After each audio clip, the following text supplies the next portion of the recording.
சின்ன மருமகள்ல அடுத்து நடக்க போகுதுன்னு வாங்க பார்க்கலாம். ராஜாங்கத்துக்காக இறங்கி வாதாடிய தமிழ்ச்செல்வி இங்க ஜட்ஜ்மெண்ட் எழுத போற கடைசி நிமிஷத்துல நிறுத்துங்க அப்படின்னு சொல்லி ஒரு சத்தம் கேட்குது. யாரடாது அப்படின்னு சொல்லி எல்லாரும் திரும்பி பார்க்க தமிழ்ச்செல்வியும் செல்லப்பாண்டியும் நிக்கிறாங்க. எதுக்குமா நீதிபதி தீர்ப்பு எழுத போற கடைசி நிமிஷத்துல நிறுத்துங்கன்னு சொல்ல அப்படின்னு சொல்லி அங்கே இருக்கிற போலீஸ் கேட்கவும், ஐயா எனக்கு ஒரு தகவல் சொல்லணும், என்னுடைய கருத்தை சொல்றதுக்காக நான் வந்திருக்கேன் அப்படின்னு சொல்லிட்டு தமிழ் சொல்லவும், எதா இருந்தாலும் உள்ள போய் சொல்லுமா அப்படின்னு சொல்லி போலீஸ் சொல்லவும் தமிழ்ச்செல்வியும் செல்லப்பாண்டி வராங்க. அப்பதான் நீதிபதி, எதுக்குமா ஜட்ஜ்மெண்ட் எழுத போற கடைசி நிமிஷத்துல நிறுத்துங்கன்னு சொன்ன அப்படின்னு சொல்லி நீதிபதி கேட்கவும், ஐயா என் தரப்பு நியாயங்களை நான் வாதாடுறதுக்கு நீங்க அனுமதி தர முடியுமா அப்படின்னு சொல்லிட்டு தமிழ் சொல்லவும், அப்பதான் அங்கிருந்த ஒரு வக்கீல் எந்திரிச்சு, ஏமா இதென்ன சினிமா நினைச்சுக்கிட்டு இருக்கியா இல்ல சீரியல் நினைச்சுக்கிட்டு இருக்கியா, நீ பாட்டுக்கு வாதாடவான்னு சொல்லிக்கிட்டு இருக்க, அதுக்கெல்லாம் இங்க அனுமதி கிடையாதுமா அப்படின்னு சொல்லிட்டு வக்கீல் சொல்லவும், அப்பதான் தமிழ், யாரு சொன்னா, அட்வொகேட் ஆக்ட் 1961 சட்டத்தின் செக்ஷன் 32 படி ஒரு தனிநபர் வாதாடலாம். நீதிமன்றத்தில் இருக்கக்கூடிய நீதிபதி அனுமதி கொடுத்தா கண்டிப்பான முறையில அவங்க தரப்பு நியாயத்தை வாதாடலாம் அப்படின்னு சொல்லிட்டு தமிழ் சொல்லவும், இதை கேட்டதும் பார்த்தா எல்லாரும் வாயடைச்சு போயிடுறாங்க. இதை பார்த்துட்டு ஈஸ்வரி சித்ராவும், என்னம்மா இவ பாட்டுக்கு வந்தா ஏதோ வாதாட போறேன்னு சொல்லிக்கிட்டு இருக்கா, என்னென்னமோ பேசிக்கிட்டு இருக்காளேமா அப்படின்னு சொல்லிட்டு சித்ரா சொல்லவும், ஈஸ்வரிக்கும் பார்த்தா அதிர்ச்சியா இருக்கு. இங்க சேதுவும் ராஜாங்கம் பார்த்தா தமிழையே பார்த்துக்கிட்டு இருக்காங்க. அப்பத்தா பார்த்தா கையெடுத்து கும்பிட்டு, சீலகாரி பெரிய மண்ட 18ஆம் படி கருப்பு, நீங்க தான் எப்படியாவது என் பிள்ளைய வெளியே கொண்டாடணும், இவன் மூலமா எப்படியாவது ஏதாவது பண்ணி என் பிள்ளைய வெளியே கொண்டு வாங்க ஐயா அப்படின்னு சொல்லிட்டு இங்க பார்த்தா அப்பத்தா சாமியை கும்பிட்டுக்கிட்டு இருக்கு. என்னம்மா சொல்ற நீ அப்படின்னு சொல்லி நீதிபதி கேட்கவும், ஆமாங்க ஐயா, என் மாமனாரு ராஜாங்கம், அவருக்கு எதிராக ஏகப்பட்ட சூழ்ச்சிகளும் சதிவலையும் இருக்கு, அவருக்கு எதிராக தான் எக்கச்சக்கமான ஆதாரங்கள் இருக்கு, ஆனா அவர் குற்றமற்றவர், அவர் குற்றமற்றவர் நிரூபிக்க அவர் தரப்புல இருக்கக்கூடிய நியாயங்களை ஏன் சார்பா வாதாடுறதுக்கு நீங்க அனுமதி தரணும் அப்படின்னு சொல்லிட்டு தமிழ் கேட்கவும், நீதிபதி பார்த்தா ஒரு நிமிஷம் யோசிச்சுக்கிட்டு இருக்காரு. எல்லாரும் பார்த்தா அரசல் புரசலா பேசிக்கிட்டு இருக்கு. தமிழ்ச்செல்வியே பார்த்தா ராஜாங்கம் பார்த்துக்கிட்டு இருக்காரு. நீதிபதி யோசிச்சுட்டு தமிழை பார்த்துட்டு, சரிம்மா உனக்கு வாதாடுறதுக்கு நான் அனுமதி தரேன், உன் தரப்பு நியாயங்கள் என்னவோ அதை நீ தாராளமா சொல்லலாம் அப்படின்னு சொல்லிட்டு நீதிபதியும் சொல்லவும், அப்பதான் அங்கிருந்து ஒரு வக்கீல் வேகமா எந்திரிச்சு, ஐயா நீதிமன்றத்தோடைய நேரத்தை வீணடிக்கிறதுக்காக இந்த பொண்ணு என்னென்னமோ உளறிக்கிட்டு இருக்கு, இந்த பொண்ணு பேசுறத போய் கேட்டுட்டு நீங்க வாதாடுறதுக்கு அனுமதி கொடுத்திருக்கீங்களே அப்படின்னு சொல்லி வக்கீல் சொல்லவும், எனக்கு தெரியும், நீங்க அமைதியா உட்காருங்க அப்படின்னு சொல்லிட்டு நீதிபதி சொல்லவும் அந்த வக்கீலும் பார்த்தா உட்காந்துறாரு. ஐயா என் பேரு தமிழ்ச்செல்வி, நான் மருத்துவம் படிக்கக்கூடிய 1ஆம் ஆண்டு மாணவி, இவர் என்னுடைய மாமனார் ராஜாங்கம், இங்க நிக்கிறாரே தாமஸ், இவருடைய பொண்ணு தான் ஜெனி, அந்த பொண்ணு என் கூட என்னுடைய கிளாஸ்ல தான் மருத்துவம் படிச்சுக்கிட்டு இருக்கு, நாங்க 2 பேரும் நல்ல ஃப்ரெண்ட். இறந்து போனதாக சொல்லப்படக்கூடிய சக்தி என்ற நபரும் நானும் 1ஆம் வகுப்பிலிருந்து 12ஆம் வகுப்பு வரை ஒன்றாகத்தான் படித்தோம், நாங்க 2 பேரும் நல்ல நண்பர்கள், அவரை பற்றி முழு விவரங்களும் எனக்கு நன்றாகவே தெரியும். சக்திக்கு அம்மாவும் கிடையாது அப்பாவும் கிடையாது, சக்திய ஸ்கூல் படிக்க வச்சது எல்லாமே அவருடைய தாய் மாமன் தான், அவர் ஒருத்தர் மட்டும்தான் சக்திக்கு உறவினர்னு சொல்லிக்கிட்டு இருக்காரு.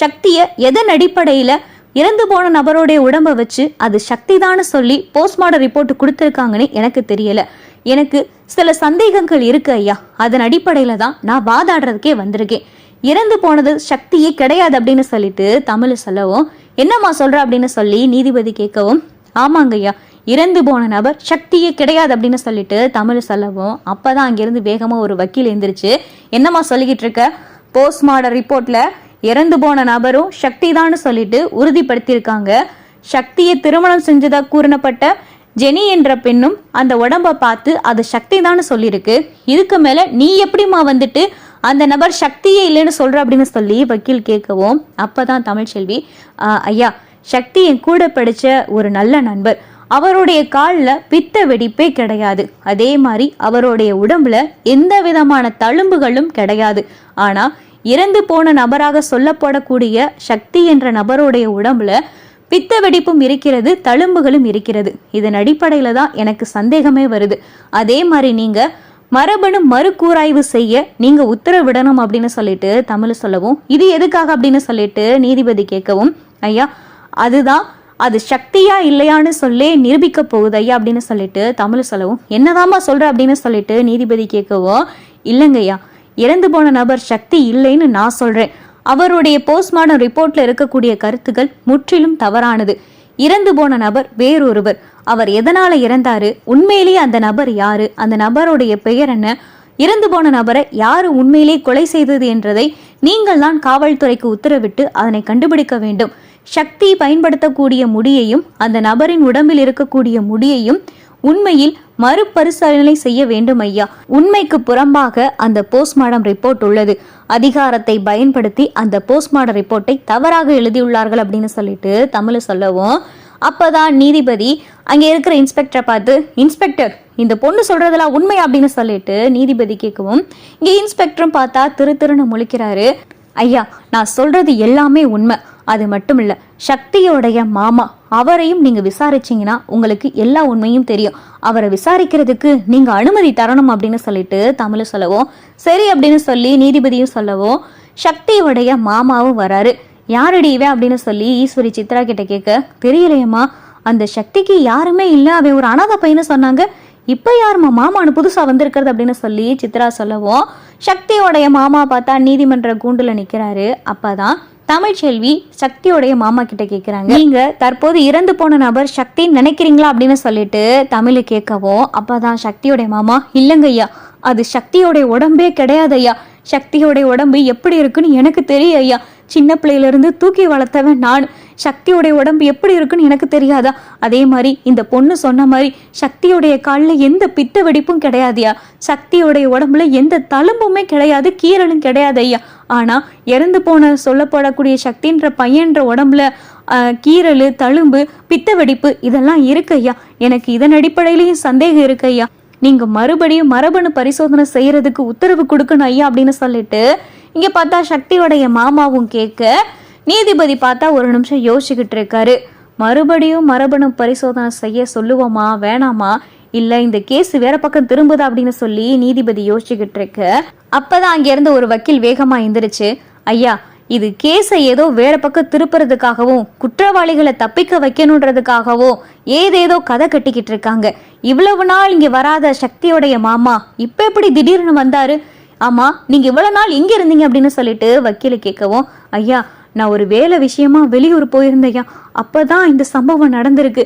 நான் வந்து இன்னைக்கு தான் என் ஊர்ல இருந்து வந்தேன். வந்துட்டு ஊர்ல எல்லாரும் இப்படி சொல்லவும் மார்ச்சாயி போய் நான் பார்த்தேயா. அதை பார்த்ததும் அது சக்தி உடம்பு கிடையாதையா. சக்தியோடைய உடம்பு எப்படி இருக்குன்னு எனக்கு தெரியும்யா. அதே மாதிரி சக்தி பயன்படுத்தின முடி, சக்தி பயன்படுத்தக்கூடிய பொருட்கள்லாம் என்கிட்ட தான்யா இருக்கு. அதோடைய ஃபிங்கர் பிரிண்ட், அந்த முடியில இருக்கக்கூடிய மரபணு இதெல்லாம் வச்சு மறுபடியும் மறுபரிசோதனை செய்யணும் ஐயா.